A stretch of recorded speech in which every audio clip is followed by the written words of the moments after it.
दोस्तों, स्वागत है आपका आपके चैनल एग्जाम राही में। और एनसीईआरटी रीडिंग के क्रम में आज हम पढ़ेंगे क्लास 8 के एनसीईआरटी का चैप्टर नंबर 8, जिसका शीर्षक है देसी जनता को सभ्य बनाना, राष्ट्र को शिक्षित करना। अर्थात जो ब्रिटिश हैं वो भारत की जनता को किस तरह से सभ्य बनाने का प्रयास कर रहे हैं और किस तरह से भारतीय जनता उनके साथ खड़ी होती है, या भारतीय जो है संपन्न लोग हैं वो किस तरह से भारतीय जनता को शिक्षित करने का प्रयास करेंगे, हम लोग इसको देखेंगे आज। आशा है कि आप लोग एनसीईआरटी के इस रीडिंग के क्रम को पसंद कर रहे होंगे और इस क्लास का फायदा आप उठा रहे होंगे। आपसे निवेदन है कि आप लोग इस क्लास को ज़्यादा से ज़्यादा शेयर करें, चैनल को सब्सक्राइब करें, सपोर्ट करें, जिससे कि हम आपके लिए और बेहतर कर सकें। डिजिटल के इस युग में अगर आप लोग अच्छे चैनल का चुनाव करें, अच्छी जगह का चुनाव करें, तो आपको अपने पढ़ाई के लिए सिर्फ और सिर्फ स्मार्टफोन और उसमें डाटा की ज़रूरत होगी। उसके अलावा आपको सारी चीज़ें फ्री में मिल जाएंगी। लेकिन दिक्कत ये होती है कि फ्री की चीज़ें जो हैं वो समझ में नहीं आती हैं, क्योंकि जब तक हम पैसा नहीं देते हैं तब तक हमें लगता है कि हम लोग कुछ पढ़ नहीं रहे। आपको एनसीईआरटी जो है वो पूरी तरह से फ्री मिल रही है। आपको किताब नहीं खरीदना है, सिर्फ अपने स्मार्टफोन को खोल के बैठना है और उसमें इस चैप्टर को खुद भी पढ़ना है और जो पढ़ रहे हैं उसको सुनना है। लेकिन अगर आप इसको भी नहीं कर सकते तो कहीं ना कहीं आप अपने साथ नाइंसाफ़ी कर रहे हैं। गुजारिश है आपसे कि आप एनसीईआरटी के क्लास को सिर्फ ओपन ना करें, उसको पूरी तरह से देखें। आप सिर्फ उसके क्रैक्स पर मत जाएं। देखा जाता है कि आप लोग सिर्फ क्रैक्स को खोजते हैं। आप क्रैक्स में क्या समझ लेंगे? आप चीज़ों को चीज़ों से जोड़ नहीं पाएंगे, कड़ी से कड़ी नहीं जोड़ पाएंगे। तो इसका जो नुकसान होगा वो आपको कहीं ना कहीं जा करके आगे होगा, अभी आपको पता नहीं चलेगा। एनसीईआरटी पढ़ने का जो सबसे अच्छा फ़ायदा होता है वो ये है कि आपको इसमें चीज़ें एक दूसरे से रिलेट होती हुई दिखती हैं। और जब आप आगे जा करके एडवांस के लेवल पे पढ़ते हैं तो आपको यहाँ पे यही बताया जाता है कि आपको चीज़ों को एक दूसरे से रिलेट करना है। अगर आप रिलेट नहीं करेंगे तो आप कितना रटेंगे।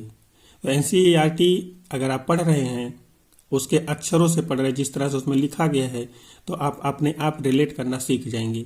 बहुत सारे लास्ट में यहाँ पे दिए हुए हैं, इसके की पॉइंट, छोटे छोटे शब्द दिए हुए हैं, उनके अर्थ को आप लोग नहीं जानते। लेकिन अगर आप इस चैप्टर को या एनसीईआरटी के चैप्टर को पढ़ते हैं एक किनारे से, तो आप उन शब्दों के जो मायने हैं अपने आप जान जाते हैं।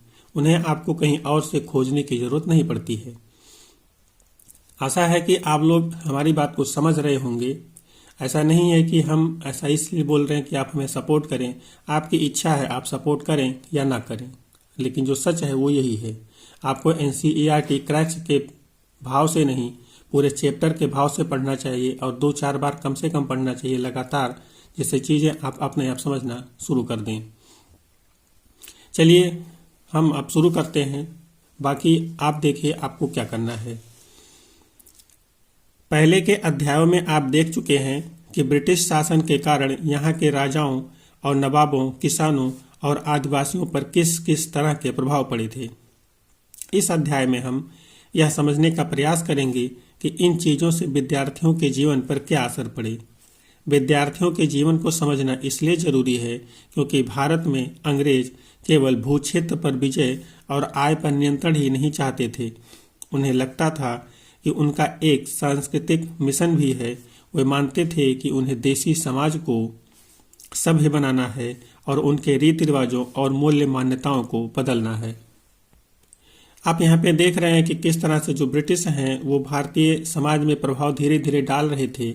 इसी डालने के क्रम में अब वो यहाँ के जो लोग हैं उनको सभ्य बनाने के लिए प्रयास कर रहे हैं। उन्हें लगता है कि यहाँ पे जो संस्कृति चल रही है वो बर्बर है, असभ्य है। ये जो बर्बर असभ्य शब्द है ये पीछे के चैप्टर में भी एक बार आ चुका है। अगर आपने वहाँ पे पढ़ा होगा तो आपको पता चलेगा कि वहाँ पे उन्होंने किस संदर्भ में यूज किया था और यहाँ पे वो किस तरह से रिलेट हो रहा है। इसीलिए एनसीईआरटी को पढ़ना जरूरी है। आप क्रैक्स में ये चीज़ें नहीं पाएंगे। इसके लिए कौन से बदलाव लाए जाने थे? भारतीयों को शिक्षित, सभ्य और अंग्रेजों की सोच के मुताबिक अच्छी प्रजा बनाने के लिए कौन से कदम उठाए जाने थे, अंग्रेजों के पास भी इन सवालों के कोई बने बनाए जवाब नहीं थे। इन सवालों पर कई दशक तक बहस चलती रही। अब आप देख रहे हैं कि जो अंग्रेज हैं वो शिक्षित तो करना चाहते हैं, लेकिन उनके पास एकदम से कोई प्लान नहीं है जिस पे वो तुरंत के तुरंत काम करना शुरू कर दें।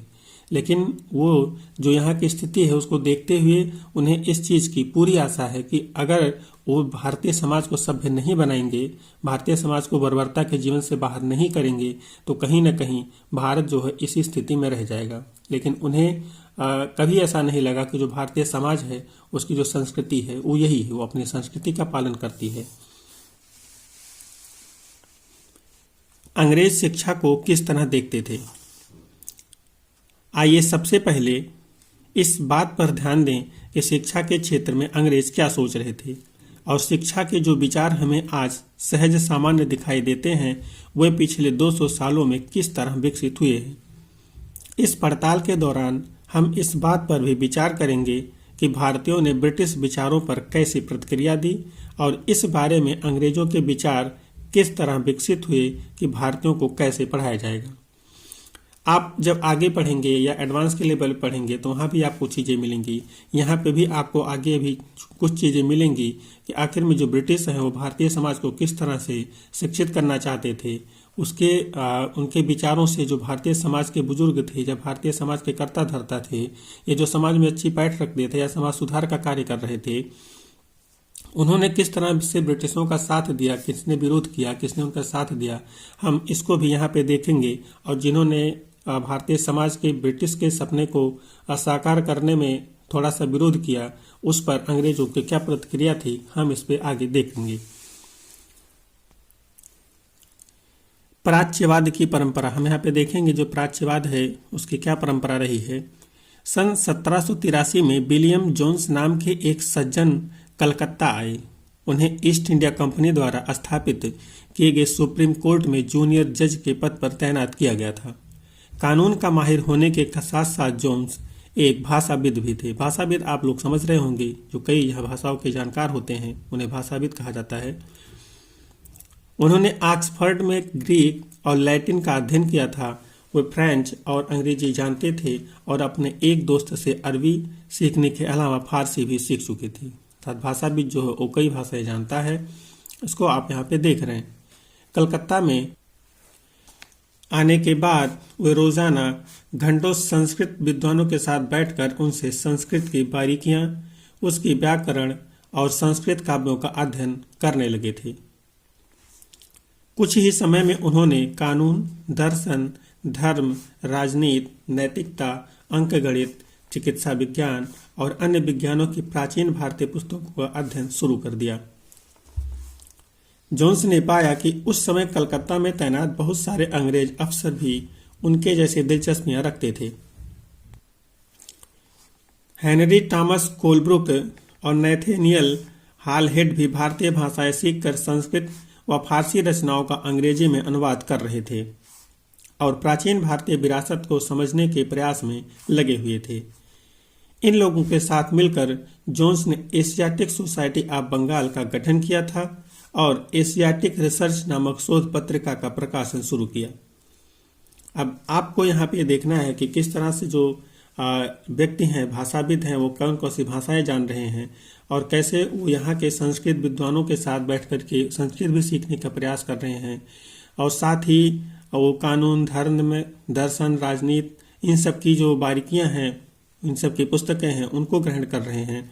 बहुत सारे अंग्रेज अफसर भी जो नॉर्थ जोन्स जैसे हैं उनको भी वो भी मतलब यहाँ की संस्कृतियों में दिलचस्पी दिखा रहे हैं, अलग अलग भाषाविद बनने का प्रयास कर रहे हैं। इसी क्रम में जो जोन्स हैं उन्होंने एशियाटिक सोसाइटी ऑफ बंगाल का गठन किया। आप इसको ध्यान रखिएगा कि एशियाटिक सोसाइटी ऑफ बंगाल का गठन किसने किया था, तो जोन्स ने किया था। आप इसको याद रखिए। साथ ही साथ एशियाटिक रिसर्च नाम का जो एक शोध पत्र है, इसका प्रकाशन किसने शुरू किया था, तो आप यहाँ पे देखिए कि जोन्स ने ही एशियाटिक रिसर्च नामक शोध पत्रिका का भी प्रकाशन शुरू किया था। जोन्स और कोलब्रुक भारत के प्रति एक खास तरह का रवैया रखते थे। वे भारत और पश्चिम दोनों की प्राचीन संस्कृतियों के प्रति गहरा आदर भाव रखते थे। उनका मानना था कि भारतीय सभ्यता प्राचीन काल में अपने वैभव के शिखर पर थी, परंतु बाद में उसका पतन होता चला गया। उनकी राय में भारत को समझने के लिए प्राचीन काल में लिखे गए यहाँ के पवित्र और कानूनी ग्रंथों को खोजना व समझना बहुत जरूरी था। उनका मानना था कि हिंदुओं और मुसलमानों को के असली विचारों व कानूनों को इन्हीं रचनाओं के जरिए समझा जा सकता है और इन रचनाओं के पुनः अध्ययन से ही भारत के भावी विकास का आधार पैदा हो सकता है।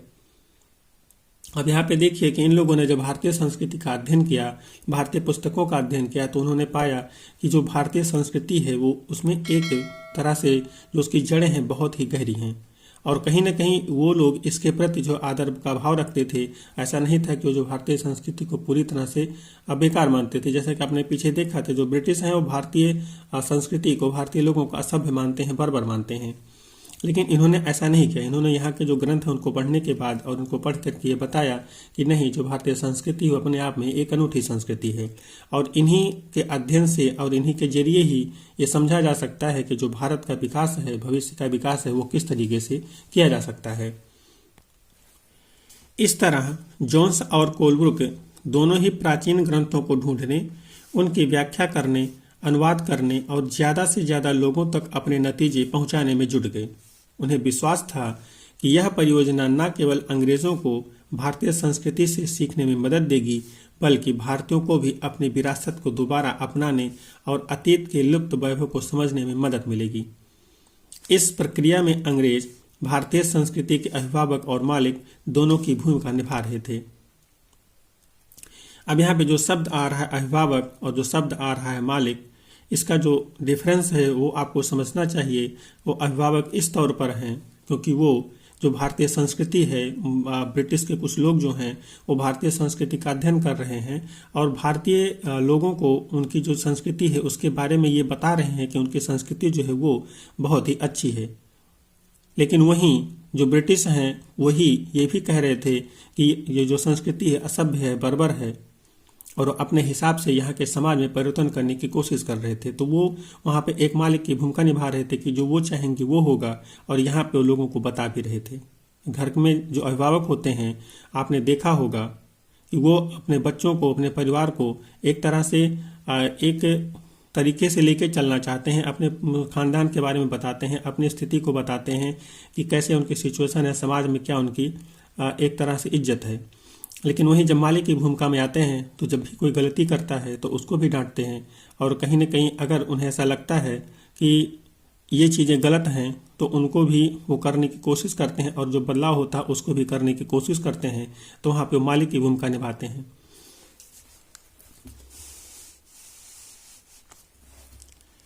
इन प्रयासों और विचारों से प्रभावित होकर कंपनी के बहुत सारे अधिकारियों ने दलील दी कि अंग्रेजों को पश्चिमी ज्ञान की बजाय भारतीय ज्ञान को प्रोत्साहन देना चाहिए। वे चाहते थे कि प्राचीन भारतीय ग्रंथों के अध्ययन को प्रोत्साहित करने और संस्कृत व फारसी साहित्य व काव्य पढ़ाने के लिए संस्थानों की स्थापना की जाए। इन अधिकारियों का यह भी मानना था कि हिंदुओं और मुसलमानों को वही पढ़ाया जाना चाहिए जिससे वे पहले ही परिचित थे और जिसे वे आदर और महत्व देते थे। उन्हें अनजाने विषयों की शिक्षा न दी जाए।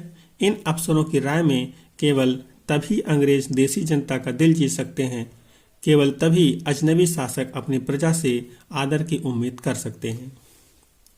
अब आपने जो भी पीछे देखा कि कैसे वो भारतीय संस्कृति को एक अच्छी संस्कृति और एक जड़दार संस्कृति बता रहे हैं, ऐसे ही जो ब्रिटिश तमाम अधिकारी हैं, ब्रिटिश का कुछ कंपनियां हैं, वो यहाँ पे ये कहना चाह रही हैं यहाँ के संस्कृति को कि जो यहाँ के लोग हैं उनको किसी और संस्कृति और किसी और भाषा के बारे में न पढ़ा करके जो इनकी खुद की भाषा है, संस्कृत हो गई, फारसी हो गई, इनमें ही इनको शिक्षा दी जाए, इनमें ही इनके ग्रंथों को पढ़ाया जाए। तो इससे इन लोगों के साथ अंग्रेजों का जुड़ना भी आसान हो जाएगा। साथ ही साथ ये लोग जो ब्रिटिश हैं इनकी इज्जत ज़्यादा करने लगेंगे, क्योंकि जब इनको इनके जड़ों से नहीं काटा जाएगा बल्कि इनके जड़ों को और सींचा जाएगा और पानी दिया जाएगा, तो कहीं न कहीं ये जो है वो हमारा साथ जरूर देंगे। इस बात को ध्यान में रखते हुए 1781 में अरबी, फारसी, इस्लामिक कानून के अध्ययन को बढ़ावा देने के लिए कलकत्ता में एक मदरसा खोला गया। अब देखिए यहाँ पे कि 1781 में आते आते पुराने विचारों को ध्यान में रखते हुए कि इनको इन्हीं की भाषा में शिक्षा दी जाए, इन्हीं की संस्कृति की शिक्षा दी जाए, इन्होंने 1781 में एक मदरसा खोला जो कि कलकत्ता में खोला गया। अब मदरसे में आप भी आज जानते होंगे कि मदरसे में आपको जो पढ़ाया जाता है वो इस्लाम धर्म से संबंधित चीज़ें ही पढ़ाई जाती हैं। तो अगर आप इस्लाम धर्म की संबंधित चीज़ें ही पढ़ाएंगे तो कहीं ना कहीं लोगों का जो जुड़ाव है, मुस्लिम समाज का जुड़ाव है, वो आपके प्रति ऑटोमेटिक हो जाएगा। 1791 में बनारस में हिंदू कॉलेज की स्थापना की गई ताकि वहां प्राचीन संस्कृत ग्रंथों की शिक्षा दी जा सके और देश के शासन चलाने में मदद किया जा सके। अब यहाँ पे आप देखिए 1791 में हिंदू कॉलेज की भी स्थापना की जा रही है जहाँ पे संस्कृत शिक्षा दी जाएगी। और आपने भी देखा था जो ब्रिटिश का मानना है, कुछ ब्रिटिशों का मानना था कि इनको इन्हीं की भाषा में दिया जाए, तो जिसके लिए उन्होंने मदरसा खोला 1781 में और 1791 में एक हिंदू कॉलेज की स्थापना की। तो जो हिंदू समाज है और मुस्लिम समाज है जो कि यहाँ के बहुतायत में है, इनके बीच इन्होंने अपनी पैठ बनानी शुरू कर दी। परंतु कंपनी के सभी अफसर इन विचारों से सहमत नहीं थे। इनमें से बहुत सारे प्राच्यवादियों के कटु आलोचक भी थे। अब यहाँ पे आप देख रहे हैं कि जो कंपनी के अफसर हैं, अब निश्चित रूप से किसी भी समाज में किसी भी व्यक्ति से हर व्यक्ति एक तरह से संतुष्ट नहीं हो सकता।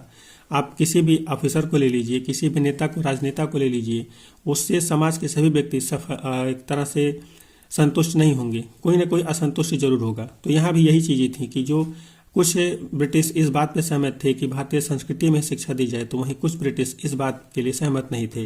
वो यहाँ के जो संस्कृति थे उसको एक अच्छी संस्कृति नहीं मानते थे और वो जो प्राच्यवादी होते थे उनकी आलोचना करते थे। प्राच्यवादी आपके पीछे भी एक बार आया था, यहाँ भी प्राच्यवादी आया है। तो प्राच्यवादी का जो अर्थ होता है, जो एशिया की भाषाएं हैं और संस्कृति हैं, जो लोग उनका गहरा अध्ययन रखते हैं, गहरा ज्ञान रखते हैं, उन्हीं को प्राच्यवादी कहा जाता है।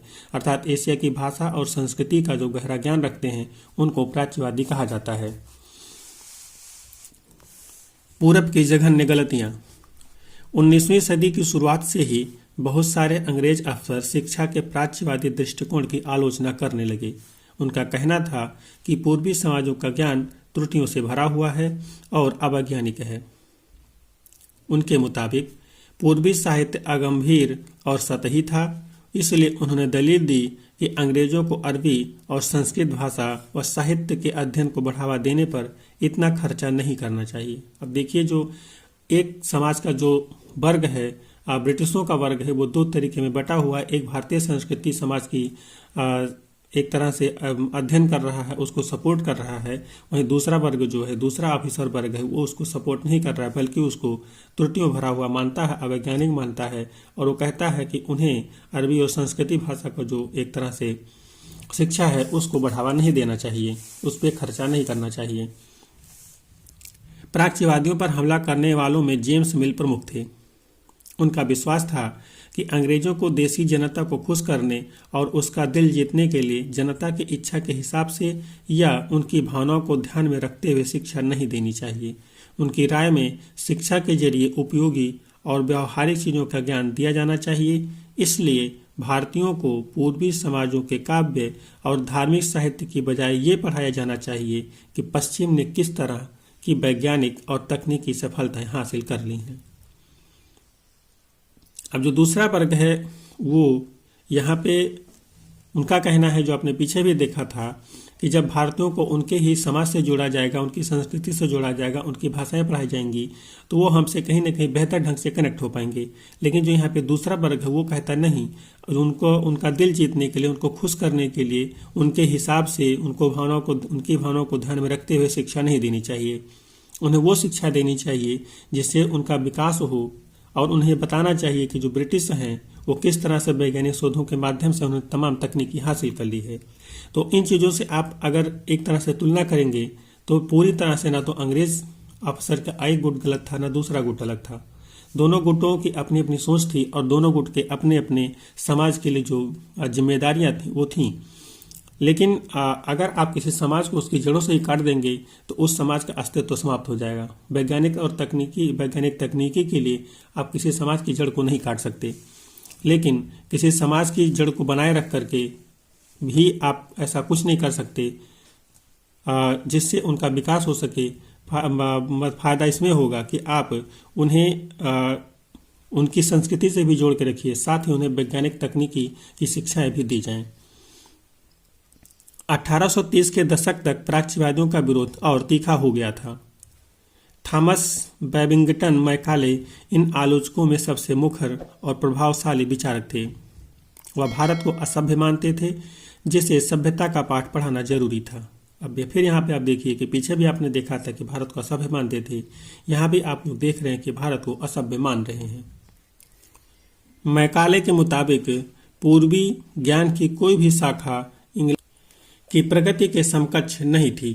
मैकाले का कहना था कि एक अच्छे यूरोपीय पुस्तकालय का केवल एक खाना ही भारत और अरब के समूचे देसी साहित्य के बराबर है। आप इस सेंटेंस को याद रखिए, एक अच्छे यूरोपीय पुस्तकालय का केवल एक खाना ही भारत और अरब के समूचे साहित्य के बराबर है। ये कथन किसका है? तो ये कथन मैकाले का है। ये आपसे एग्जाम में पूछा हुआ क्वेश्चन है, आप इसको याद रखिए। उनका तर्क था कि भारत में ब्रिटिश सरकार को प्राच्यवादी ज्ञान पर सरकारी पैसा बर्बाद नहीं करना चाहिए, क्योंकि इससे कोई फायदा होने वाला नहीं है। गहन ऊर्जा और आवेशपूर्ण मैकाले ने अंग्रेजी भाषा को सिखाने की जरूरत पर जोर दिया।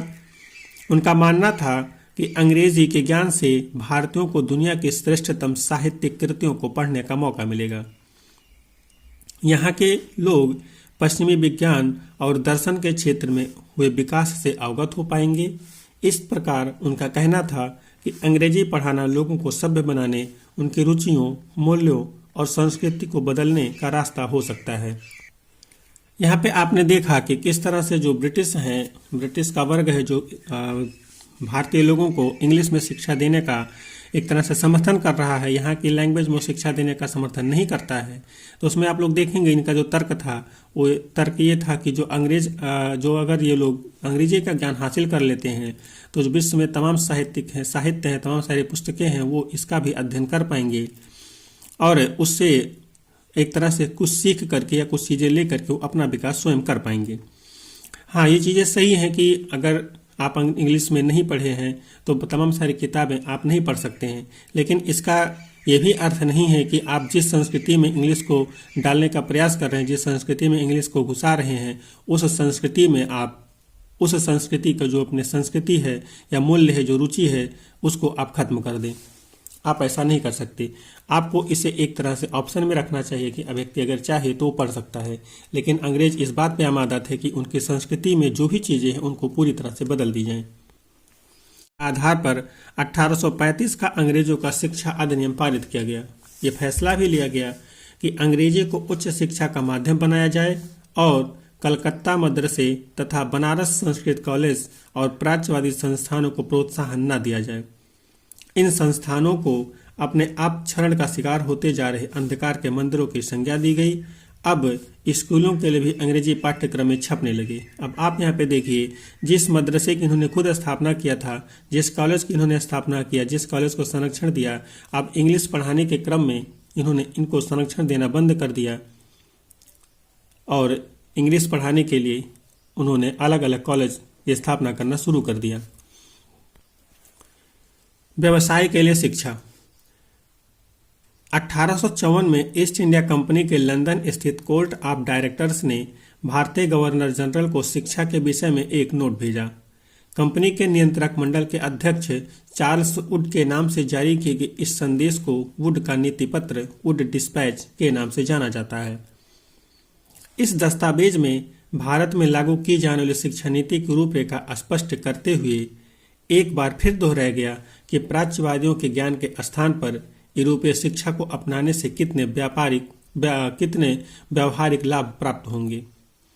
बार बार अंग्रेजी शिक्षा पे ही जोर दिया जा रहा है, यूरोपीय शिक्षा पे ही जोर दिया जा रहा है। भारतीय शिक्षा जो एक तरह से बात हो रही थी अभी, उसको अब पूरी तरह से दबा दिया गया है।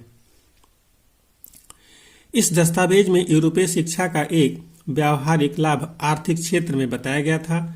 उसके मुताबिक यूरोपीय शिक्षा के माध्यम से भारतीयों को व्यापार और वाणिज्य के विस्तार से होने वाले लाभों को समझने और देश के संसाधनों के विकास का महत्व समझने में मदद मिलेगी। यदि उन्हें यूरोपीय जीवन शैली से अवगत कराया गया तो उनकी रुचियों और आकांक्षाओं में भी बदलाव आएगा और ब्रिटिश वस्तुओं की मांग पैदा होगी, क्योंकि तब यहाँ के लोग यूरोप की बनी चीजों को अपनाना और खरीदना शुरू कर देंगे। इस पैराग्राफ से आप ये स्पष्ट अंदाजा लगा सकते हैं कि जो ब्रिटिश हैं वो भारतीयों को भारतीय संस्कृति से सिर्फ इसलिए नहीं काटना चाहते हैं क्योंकि वो उन्हें सभ्य बनाना चाहते हैं। वो उन्हें इंग्लिश इसलिए नहीं सिर्फ पढ़ाना चाहते क्योंकि वो उनका विकास करना चाहते हैं, वो उनको वैज्ञानिक लाभ देना चाहते हैं। कहीं ना कहीं जो उनका अपना एक तरह से रुचि था वो था कि अगर ये लोग इंग्लिश पढ़ लेते हैं तो कहीं ना कहीं अब वो यूरोप से जुड़ने शुरू हो जाएंगे, तो जो यूरोप की चीज़ें हैं उनको स्वयं अपनाना शुरू कर देंगे। इसके लिए उन्हें अलग से प्रयास करने की आवश्यकता नहीं होगी। तो कहीं ना कहीं आप देखेंगे कि वो अपने ही संस्कृति को बढ़ावा देने के लिए भारत में इंग्लिश को लाने की कोशिश में लगे हुए हैं। वुड के नीति पत्र में यह तर्क भी दिया गया था कि यूरोपीय शिक्षा से भारतीयों के नैतिक चरित्र का उत्थान होगा। इससे वे ज्यादातर सत्यवादी और ईमानदार बन जाएंगे और फलस्वरूप कंपनी के पास भरोसेमंद कर्मचारियों की कमी नहीं रहेगी। दस्तावेज के मुताबिक पूरब का साहित्य न केवल भयानक त्रुटियों से भरा पड़ा था, बल्कि यह लोगों ने न तो काम के प्रति दायित्व और समर्पण का भाव पैदा कर सकता है और न ही शासन के लिए आवश्यक निपुणता पैदा कर सकता है। अब यहाँ पे भी देखिए, आपकी यहाँ पे भी अंग्रेजों की स्वयं की जो एक तरह से स्वार्थ है वो दिख रहा है। यहाँ पे भी वो लोग यूरोपीय शिक्षा के माध्यम से भारतीयों को अपने प्रति भरोसेमंद बनाना चाहते हैं। उनका तर्क था कि जो यहाँ के साहित्य हैं उनसे ये लोग, इन लोगों का जो एक तरह से नैतिक उत्थान है, नैतिक चरित्र है, वो विकसित नहीं होता है। ब्रिटिश शिक्षा से उनका नैतिक चरित्र का उत्थान हो जाएगा तो वो कंपनी के भरोसेमंद हो जाएंगे। लेकिन अब यहाँ पे आपको समझने वाली चीज़ ये है कि चलिए उस समय जो भी चीज़ें थीं, भारत उपनिवेश था, जो भी बदलाव अंग्रेज कर रहे थे वो हो रहा था। लेकिन अगर आज के समय में आप देखेंगे तो भारत की जो किताबें हैं वो विश्व में अपना एक अलग स्थान रखती हैं। और जो ब्रिटिश ये कहते थे कि ये किताबें अच्छी नहीं हैं, इससे नैतिक चरित्र का उत्थान नहीं होगा, वो स्वयं आज उन्हीं किताबों को पढ़ करके अपना नैतिक उत्थान करने की कोशिश कर रहे हैं। तो कहीं ना कहीं इसको हम कह सकते हैं कि जो ब्रिटिश हैं उनका जो अपना एक स्वार्थ है उसके वजह से वो भारतीय किताबों को, भारतीय साहित्य को, भारतीय लोगों को बर्बर, असभ्य और बेकार मान रहे हैं। लेकिन आज वही ब्रिटिश इन्हीं किताबों को अच्छी किताब मानते हैं। 1854 के नीति पत्र के बाद अंग्रेजों ने कई अहम कदम उठाए। सरकारी शिक्षा विभाग को गठन किया गया ताकि शिक्षा संबंधी सभी मामलों पर सरकार का नियंत्रण स्थापित किया जा सके। विश्वविद्यालय शिक्षा की व्यवस्था विकसित करने के लिए भी कदम उठाए गए। 1857 में जब मेरठ और दिल्ली में सिपाही विद्रोह कर रहे थे, उसी समय कलकत्ता, मद्रास और बंबई विश्वविद्यालयों की स्थापना की जा रही थी। स्कूली शिक्षा प्रणाली में परिवर्तन के प्रयास भी किए गए। अब 1857 में जिसमें आप देखेंगे कि भारत का प्रथम स्वतंत्रता संग्राम हो रहा है, उसी समय ब्रिटिश कलकत्ता में, मद्रास में और बंबई में विश्वविद्यालय की स्थापना कर रहे हैं। और साथ ही जो इसी के माध्यम से वो स्कूली शिक्षा प्रणाली को वो परिवर्तित करने की कोशिश में लगे हुए हैं। नैतिक शिक्षा की मांग, यहाँ पे देखते हैं कि जो नैतिक शिक्षा की मांग है वो किस तरह से हो रही है, इसको हम इस पैराग्राफ के माध्यम से देखते हैं। 19वीं सदी में भारत में सक्रिय ईसाई प्रचारकों ने व्यवहारिक शिक्षा के पक्ष में दिए जा रहे तर्कों का घोर विरोध किया। प्रचारकों का मानना था कि शिक्षा का उद्देश्य लोगों के नैतिक चरित्र में सुधार लाना होता है और नैतिक उत्थान केवल ईसाई शिक्षा के जरिए ही संभव है। अब जो ईसाई प्रचारक हैं, ईसाई जो हैं वो भी ब्रिटिश ही हैं, वो यहाँ पे अपने धर्म का प्रचार कर रहे हैं। तो जो शिक्षा के पक्ष में जो तर्क दे रहे थे अंग्रेज, लोगों को सभ्य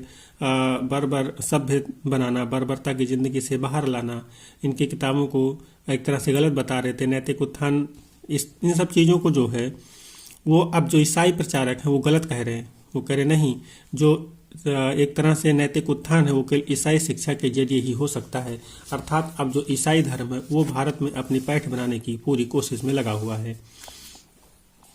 1813 तक ईस्ट इंडिया कंपनी भारत में प्रचारक गतिविधियों के विरुद्ध थी। कंपनी को भय था कि प्रचारकों की गतिविधियों की वजह से स्थानीय जनता के बीच असंतोष पैदा होगा और लोग भारत में अंग्रेजों की उपस्थिति को सख्त नज़र से देखने लगेंगे। ब्रिटिश नियंत्रण वाले भूक्षेत्रों में अपनी संस्थाएं न खोल पाने की वजह से प्रचारकों ने अंततः सेरामपुर में अपना मिशन खोला। यह इलाका डेनिश ईस्ट इंडिया कंपनी के नियंत्रण में आता था। वर्ष 1800 में एक छापाखाना लगाया गया और 1818 में एक कॉलेज खोला गया। आप देख रहे हैं कि जो ब्रिटिश हैं वो ईसाई मिशनरियों के प्रचार से भी कहीं न कहीं एक तरह से भयभीत होते हैं। हालांकि उन्होंने ही इन्हें आदेश दिया था या छूट दिया था प्रचार करने का, लेकिन उन्हें इस बात पे भी दिक्कत है कि कहीं ऐसे भारतीयों के बीच में जो है वो असंतोष ना पैदा हो जाए। 19वीं सदी के दौरान पूरे भारत में प्रचारक स्कूल खोले गए, परंतु 1857 के बाद भारत की ब्रिटिश सरकार प्रचारक शिक्षा को प्रत्यक्ष सहायता देने में आनाकानी करने लगी। सरकार को लगता था कि स्थानीय रीति रिवाजों, व्यवहारों, मूल्य मान्यताओं और धार्मिक विचारों से किसी भी तरह की छेड़छाड़ देशी लोगों को भड़का सकती है।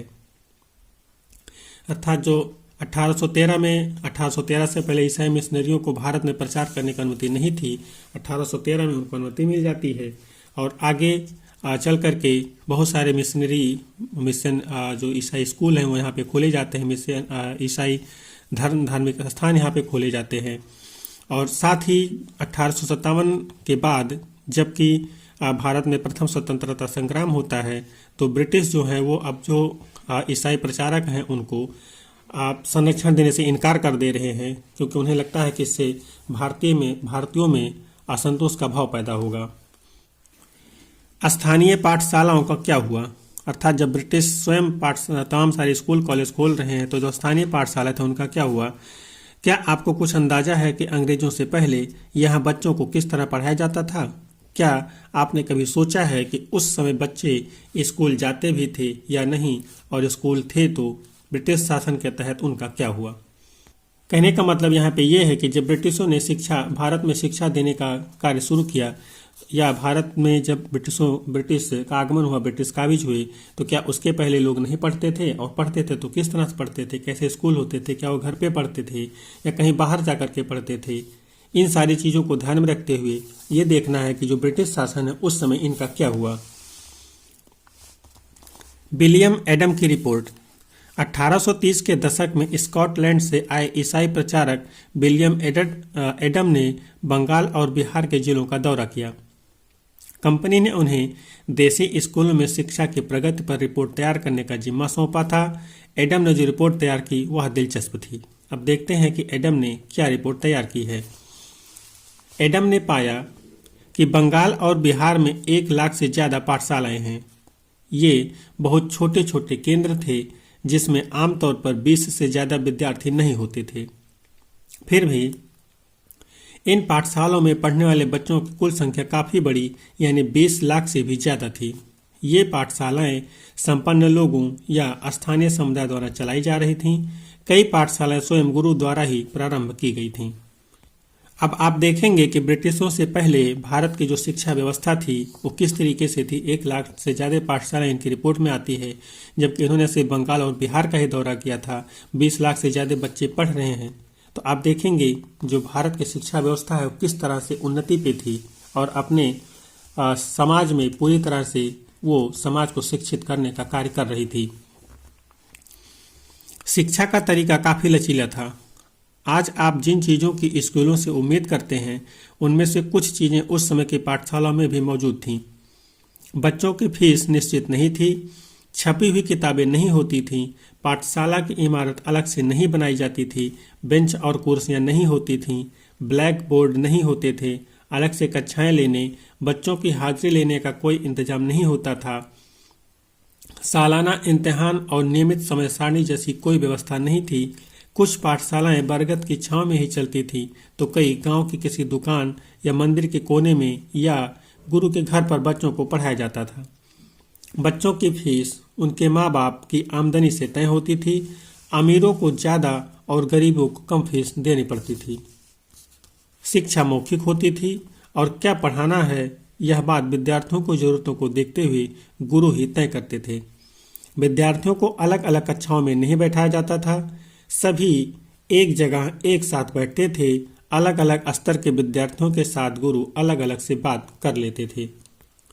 इन सारी चीज़ों को देख करके हम इस बात का तो अंदाज़ा लगा सकते हैं कि जो भारतीय शिक्षा व्यवस्था आज के समय में चल रही है, ये और उस समय की शिक्षा व्यवस्था एक दूसरे से मैच तो नहीं करती हैं, लेकिन कुछ जगहों को देख करके आप अंदाज़ा लगा सकते हैं कि जो आज के भी स्कूल हैं, जो अभी तुरंत ओपन हुए हैं, खुले हैं, जिनके पास अभी पूंजी नहीं है, उसमें भी तमाम सारे स्कूल ऐसे हैं जो छोटे छोटे कमरों में चलते हैं, किसी पेड़ के नीचे चलते हैं।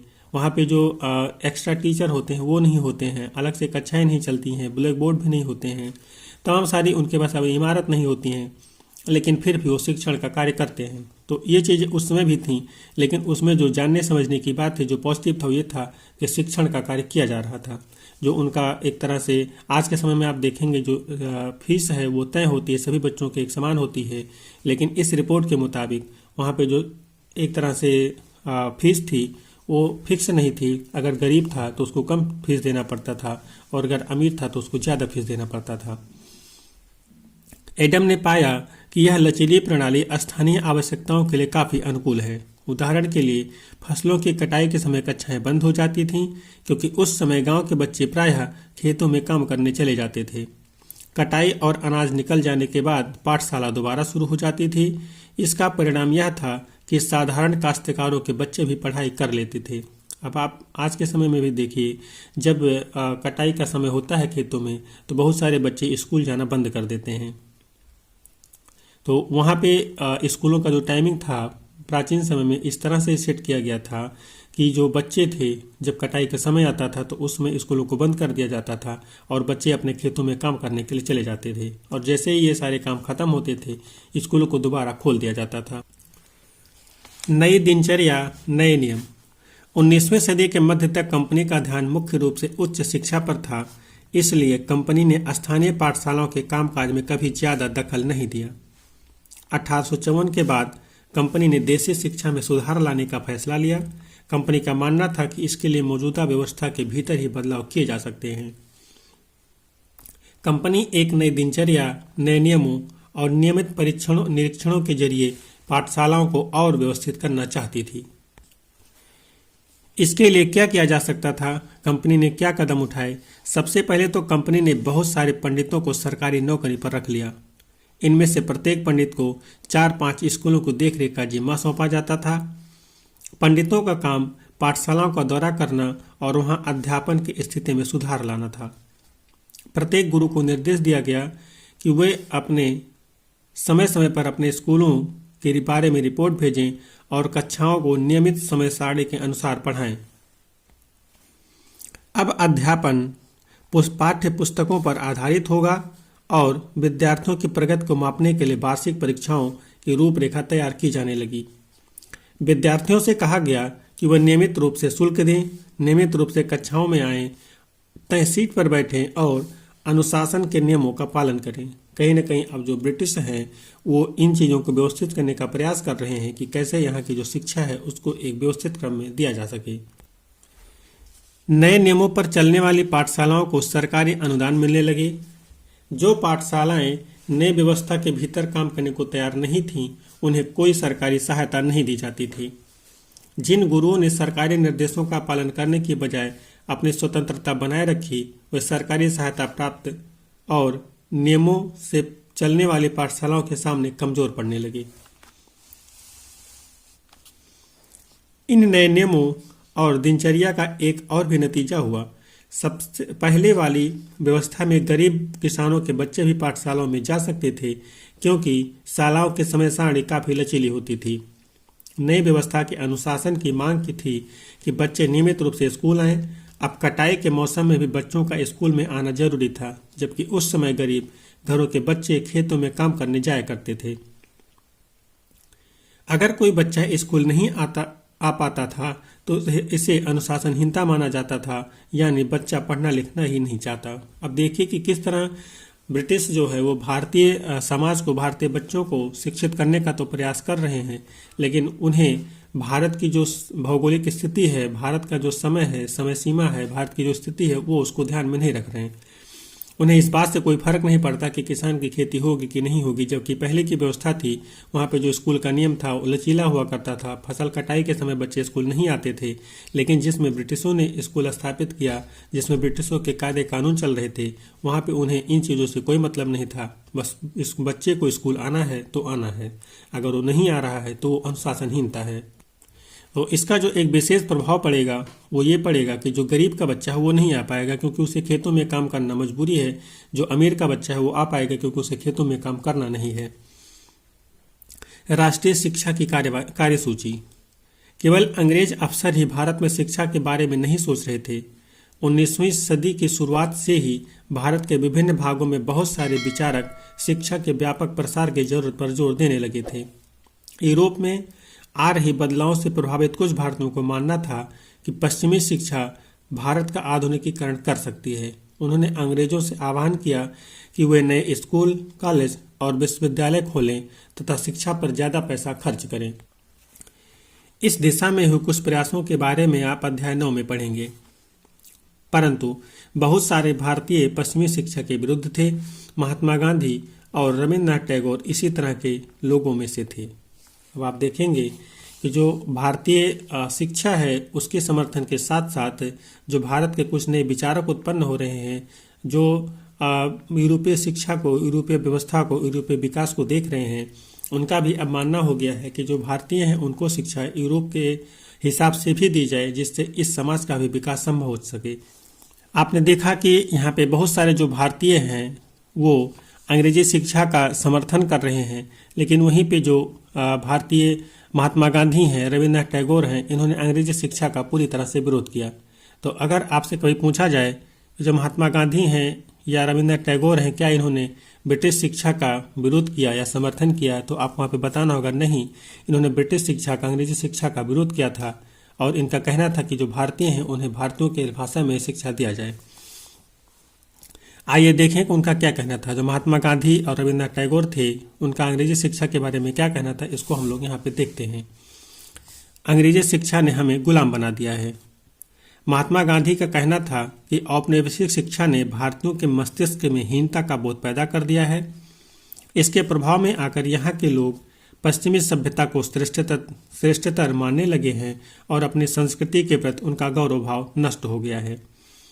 महात्मा गांधी ने कहा कि इस शिक्षा में विष भरा है, यह पापपूर्ण है और इससे भारतीयों को दास बना दिया गया है।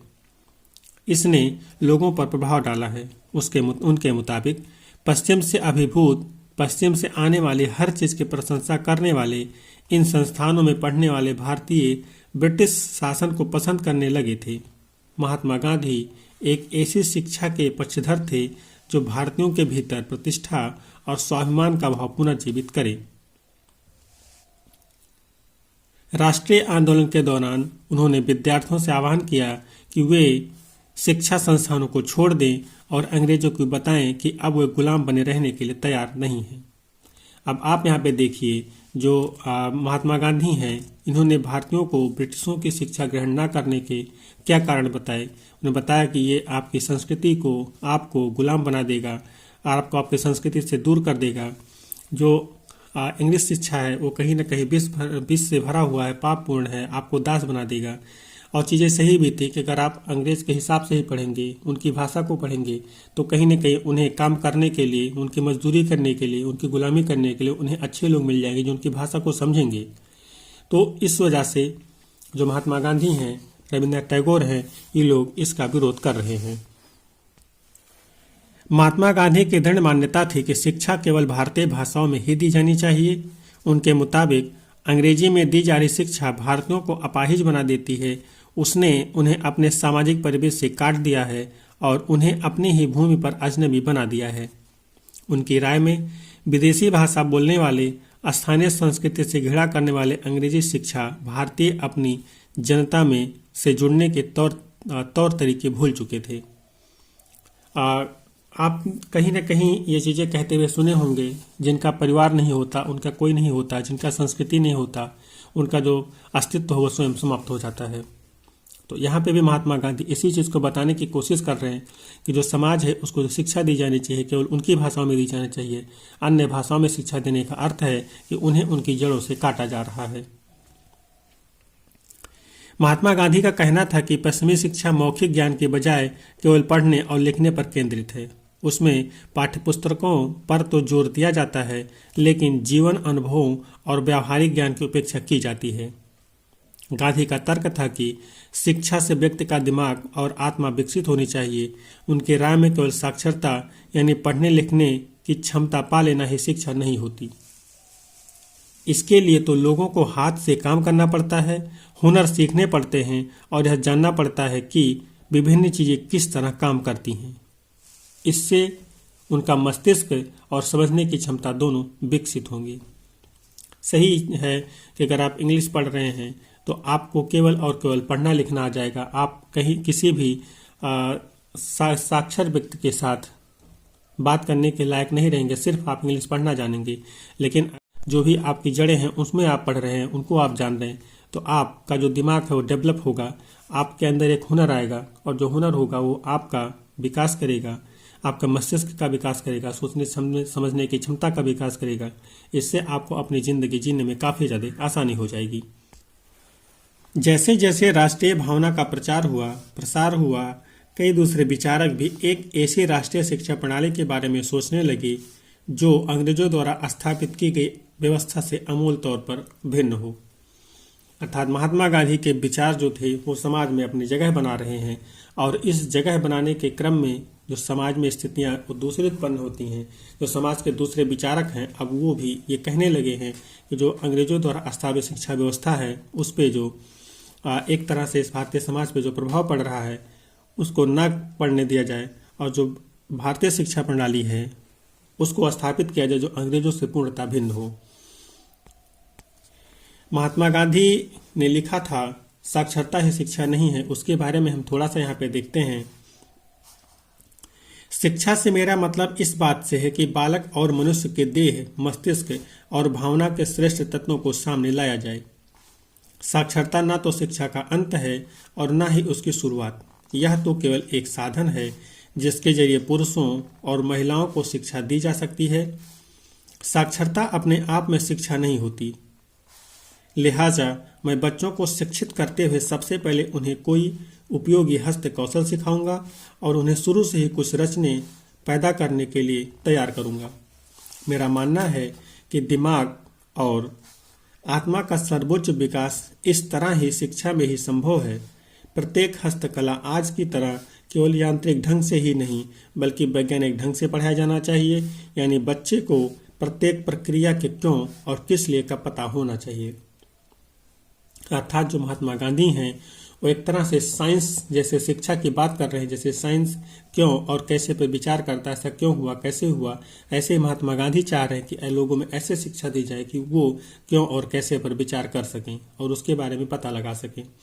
ऐसा नहीं कि सिर्फ वो पढ़ना लिखना जान जाएं और शिक्षित हो गए, उनके हाथ में कुछ हुनर हो, उनके हाथ में कुछ गुण हो जिससे वो अपनी आजीविका चला सकें, देश के विकास में योगदान दे सकें। ऐसी शिक्षा उनके पास होनी चाहिए। टैगोर का शांति निकेतन। आप में से बहुत सारे दोस्तों ने शांति निकेतन के बारे में सुना होगा। क्या आप जानते हैं कि इसकी स्थापना किसने और क्यों की थी? रविंद्रनाथ टैगोर ने यह संस्था 1901 में शुरू की थी। अर्थात जो शांति निकेतन था उसकी स्थापना 1901 में रविंद्रनाथ टैगोर द्वारा की गई थी। टैगोर जब बच्चे थे तो स्कूल जाने से बहुत चिढ़ते थे। उनका वहां दम घुटता था। उन्हें स्कूल का माहौल दमनकारी लगता था। टैगोर को ऐसे लगता था मानो स्कूल कोई जेल हो, क्योंकि वहां बच्चे मनचाहा कभी नहीं कर पाते थे। जब दूसरे बच्चे शिक्षक को सुन रहे होते थे टैगोर का दिमाग कहीं और भटक रहा होता था।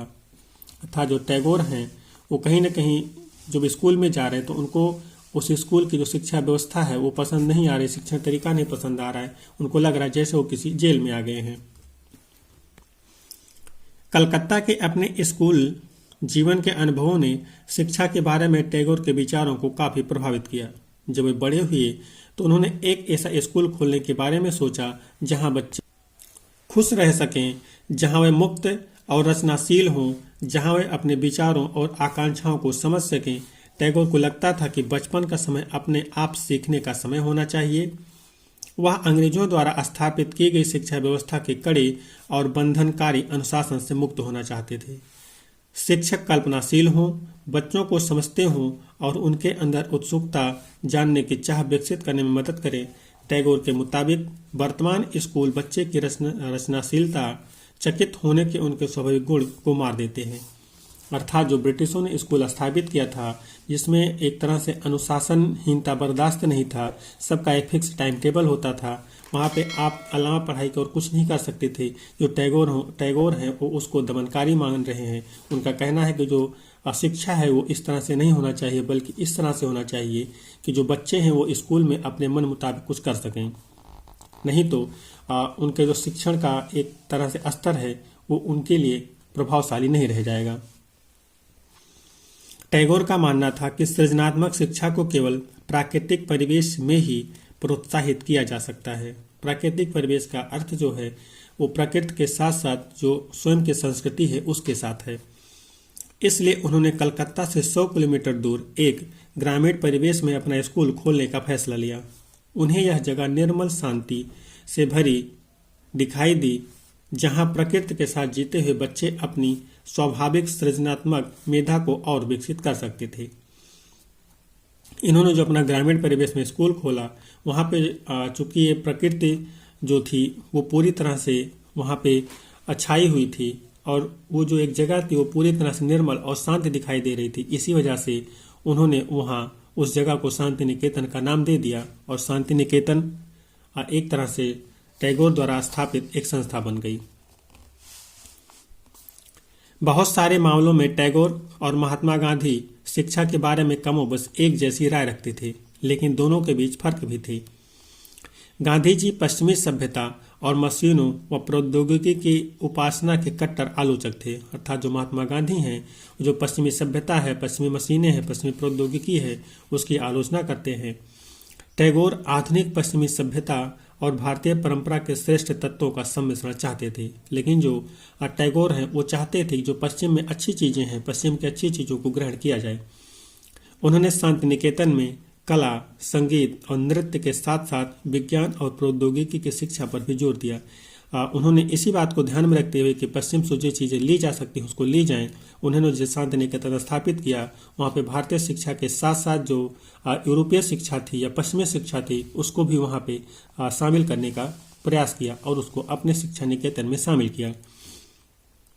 इस प्रकार बहुत सारे लोग इस बारे में सोचने लगे थे कि एक राष्ट्रीय शिक्षा प्रणाली की रूपरेखा क्या होनी चाहिए। कुछ लोग अंग्रेजों द्वारा स्थापित की गई व्यवस्था में परिवर्तन चाहते थे। उनका मानना था कि इसी व्यवस्था को इस तरह फैलाया जाए कि उसमें ज़्यादा से ज़्यादा लोगों को पढ़ने का मौका मिले। इसके विपरीत बहुत सारे लोग ऐसे भी थे जो एक वैकल्पिक व्यवस्था चाहते थे ताकि लोगों को सच्चे अर्थों में राष्ट्रीय संस्कृति की शिक्षा दी जा सके। कौन तय करे कि सच्चे अर्थों में राष्ट्रीय शिक्षा क्या होता है? इस राष्ट्रीय शिक्षा की बहस स्वतंत्रता के बाद भी जारी रही। अब यहाँ पे आप लोग देखेंगे समाज में एक तरह से दो वर्ग उत्पन्न हो चुका है। एक जो टैगोर द्वारा समर्थित है, टैगोर चाहते हैं कि जो पश्चिमी शिक्षा, यूरोपीय शिक्षा, उसको भी ग्रहण किया जाए और उसे अपने शिक्षा व्यवस्था में शामिल किया जाए। लेकिन वह जो महात्मा गांधी हैं, वो जो यूरोपीय एक तरह से व्यवस्था है, यूरोपीय वैज्ञानिकता है, उसको शामिल नहीं करना चाहते। परंतु जो टैगोर हैं वो पश्चिमी व्यवस्था को नहीं बल्कि वहाँ की जो प्रौद्योगिकी है उसको शामिल करना चाहते हैं। इन्हीं सबको देखते हुए समाज में एक तरह से दो वर्ग विकसित हो जाता है और उसमें यह बहस चलती है कि किस व्यवस्था को, शिक्षा व्यवस्था को शामिल किया जाए।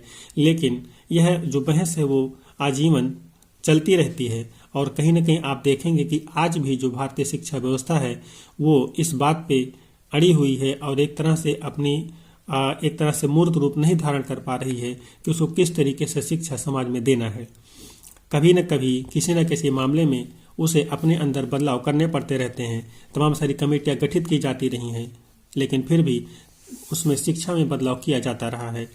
कभी आप देखेंगे कि अभी जो 2020 में नई शिक्षा नीति लागू की गई, इसके पहले जो शिक्षा नीति थी उसमें तमाम सारी कमियों को बदल करके कमियां दिखाई गई और अब यहाँ पे नई शिक्षा नीति में हर हाथ को हुनर नाम से एक शिक्षा व्यवस्था शुरू किया जा रहा है कि प्रत्येक व्यक्ति के पास कुछ हुनर होना चाहिए, जिससे देश और समाज की प्रगति में एक तरह से सहायता हो सकेगी।